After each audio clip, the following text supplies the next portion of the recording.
마음에 입력한 것이 그대로 되게 하려면 어떻게 하느냐는 질문에 반지를 만드는 비유를 들어 설명하시면서 금반지를 만들려고 하는데 그 안에 금만 넣는 게 아니라 무쇠도 넣고 이것저것 막 집어넣는다면 금반지가 나올 수 없다.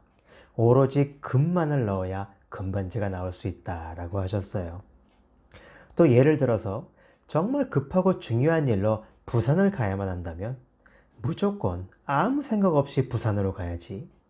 내가 부산을 가긴 해야 되나? 갈 수 있기는 할까? 이런 생각을 하겠느냐? 또 만약 불이 났을 때 무조건 살기 위해서 어떻게 하면 빠져나갈 수 있을까? 오로지 그 한 생각만을 하게 된다. 바로 그렇게 해야 한다. 라고도 말씀하셨죠. 모두 무엇을 말씀하고자 하는 걸까요? 바로 한 마음, 갈라지지 않는 딱 한 마음이어야 한다는 것이죠. 무엇을 원하는 나와 그게 될 수 있을까? 나 같은 게 그게 가능할까? 라고 생각하는 나. 이렇게 둘로 갈라져 있는 한 마음속에 무언가를 아무리 열심히 집어넣어도 그것은 공연불에 불과할 뿐 절대로 현실에 나타나지 않는다는 것입니다. 그럼 무언가를 간절히 원하는 것 같은데도 자꾸 마음이 갈라지는 이유는 뭘까요? 대행스님은 말씀하십니다. 못 믿으니까. 자기 자신을 진짜로 믿지를 못하니까. 우리는 자신이 할 수 있다고 생각하는 것에서는 다른 마음을 갖지 않습니다.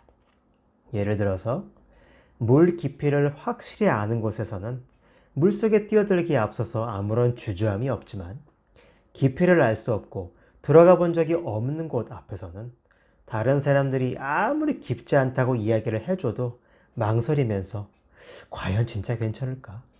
혹시 깊어서 빠지면 어떡하지? 그런 별의별 생각이 다 들게 됩니다. 그래서 그런 이야기도 있지 않습니까? 어느 누군가가 칠흑같이 어두운 한밤중에 실수로 절벽에서 떨어졌는데 떨어지다가 정말 다행히도 마침 나뭇가지 하나를 탁 잡고 멈추게 됐다고 합니다. 그런데 그 밑은 천길 낭떠러지가 분명하니 팔이 끊어질 만큼 아플지언정 잡고 매달려서 안 떨어지려고 밤새 사투를 벌였는데 새벽에 어스름이 열려서 주변이 보이기 시작해서 밑을 내려다 봤더니 바로 고작 30cm 아래가 땅바닥이었다는.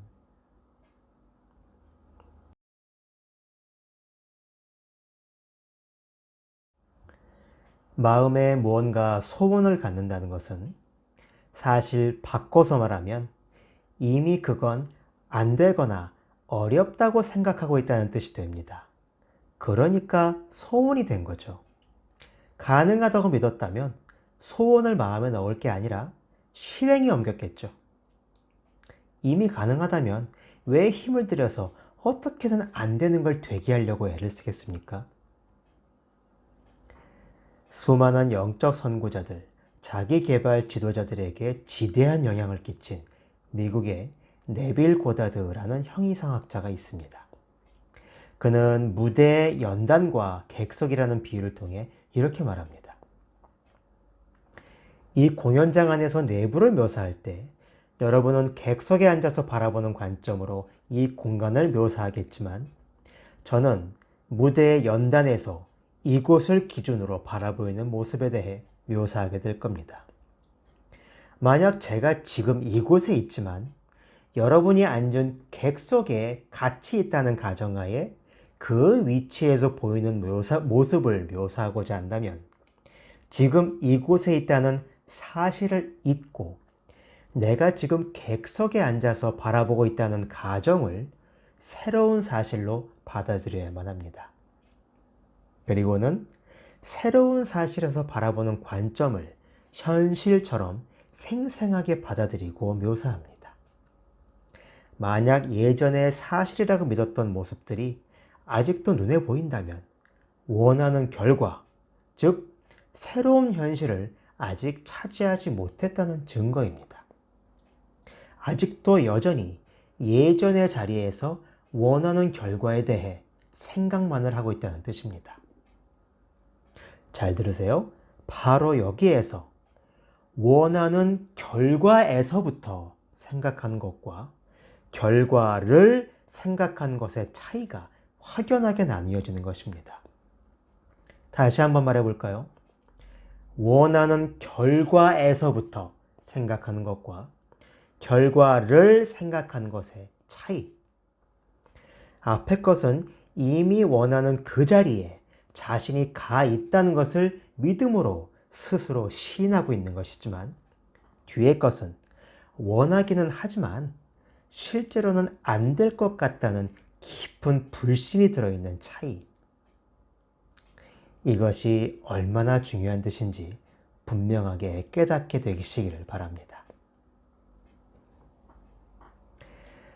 우리는 세상에 태어나기 이전부터 만들어진 구속의 씨앗, 생각의 제한에 걸려서 이미 많은 한계가 정해진 환경 가운데 태어나 자라고, 그렇게 자라면서 또다시 수많은 속박의 굴레 가운데 자신을 밀어넣고 허우적거리면서 살아갑니다. 그렇게 세월이 흘러가면서 무한한 마음의 가능성은 점점 좁아지고, 거기에 수많은 이유가 붙게 되면서 우리의 마음에서 일어나는 갖가지 소원들과 가능성들의 문은 점점 닫혀지게 되는 것과 같습니다.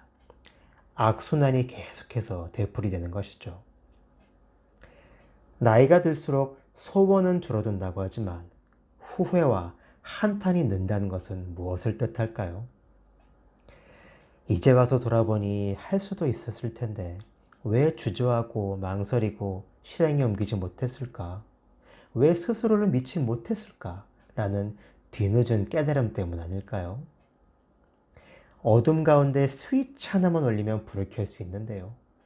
모든 생각이 한자리에서 나왔으니 한 생각만 내 안에서 바꿀 수 있다면 소원이 현실이 될 수 있는 건데 말이죠. 그래서 대행 스님께서는 늘 말씀하십니다. 돌려놔라.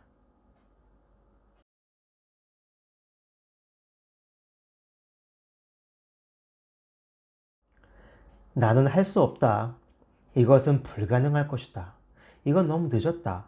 그런 생각이 들 때마다 그것은 내 생각 속의 착이라는 것을 인식하고, 그 생각이 올라온 그 자리에다가 도로 그 생각을 집어던지고 내 주인공한테 다 맡겼으니까 나는 모르겠다 해보는 겁니다. 예를 들어 설명하자면 우리가 잘 쓰는 정수기나 커피 머신의 필터를 생각하면 됩니다. 필터가 없을 때는 집어넣는 물과 나오는 물이 똑같습니다.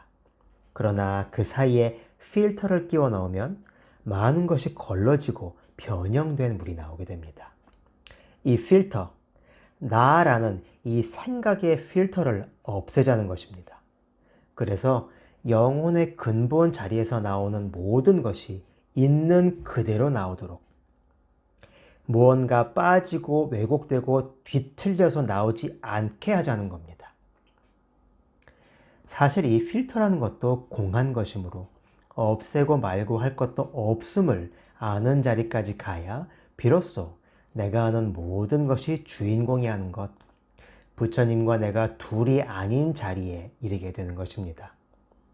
모든 생각의 필터가 다 사라지고 원래 공했음을 알고 있는 그대로 본래 완전한 모습을 회복하기 위해 우리는 마음 공부를 해야 하고 수행 정진을 해야만 하는 것입니다. 결과적으로 마음에 어떤 소원이 떠올랐을 때 그것이 나오게 한 것도 주인공이니 그것을 이룰 것도 주인공이다 라고 믿음으로 완전히 맡기고, 내가 그게 가능할까?